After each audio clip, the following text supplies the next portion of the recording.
যুক্তরাষ্ট্রে ফুটবল বিশ্বকাপ খেলবে না ইরান। দেশটির ক্রীড়ামন্ত্রী আহমদ দনিয়ামালি বিষয়টি নিশ্চিত করেছেন। যাদের হাতে তাদের নেতার রক্ত লেগে আছে সেই দেশে খেলতে না যাওয়ার ঘোষণা পার্সিয়ান লায়নদের। যৌথভাবে টুর্নামেন্ট আয়োজন করলেও গ্রুপ পর্বে ইরানের 3 খেলাই যুক্তরাষ্ট্রে। 72 ঘন্টা ময়েশ্চার লক সমৃদ্ধ লিলি বডি ওয়াশ শিয়া বাটারের গুডনেস স্কিন রিপেয়ার করে রাখে সফট ও গ্লোয়িং। সবার আগে যারা বিশ্বকাপের মূল পর্ব নিশ্চিত করেছিল তারাই কিনা অংশ নেয়ার আগেই বিদায় বলল। যুক্তরাষ্ট্র ও ইসরায়েলের সাথে যুদ্ধের দামামায় ফুটবল বিশ্বকাপ খেলবে না ইরান।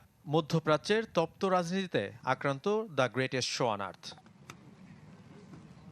বুধবার ইরানের রাষ্ট্রীয় টেলিভিশনের অনুষ্ঠানে দেশটির ক্রীড়ামন্ত্রী আহমদ দনিয়ামালি যুক্তরাষ্ট্রে বিশ্বকাপ না খেলার বিষয়ে চূড়ান্ত সিদ্ধান্ত জানান।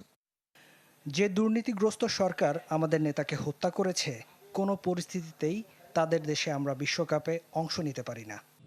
প্রায় 2 সপ্তাহ আগে ইরান ও ইসরায়েলের মধ্যে শুরু হওয়া সংঘাত যুদ্ধের রূপ নেয়, যা ছড়িয়ে পড়ে পুরো মধ্যপ্রাচ্যেই। মার্কিন ও ইসরায়েলি বিমান হামলায় ইরানের সর্বোচ্চ ধর্মীয় নেতা আয়াতুল্লাহ আল খামিনি নিহত হয়েছেন, যেই প্রেক্ষাপটে এমন সিদ্ধান্ত। গেল 8-9 মাসে আমাদের উপর 2টি যুদ্ধ চাপিয়ে দেওয়া হয়েছে। আমাদের হাজার হাজার মানুষকে হত্যা করা হয়েছে। এমন অবস্থায় আমাদের সন্তানদের নিরাপত্তা যেখানে নেই, সেখানে খেলতে যাওয়ার প্রশ্নই আসে না। বিশ্বকাপে জি গ্রুপে ইরান, যেখানে তাদের সঙ্গী বেলজিয়াম, মিশর ও নিউজিল্যান্ড।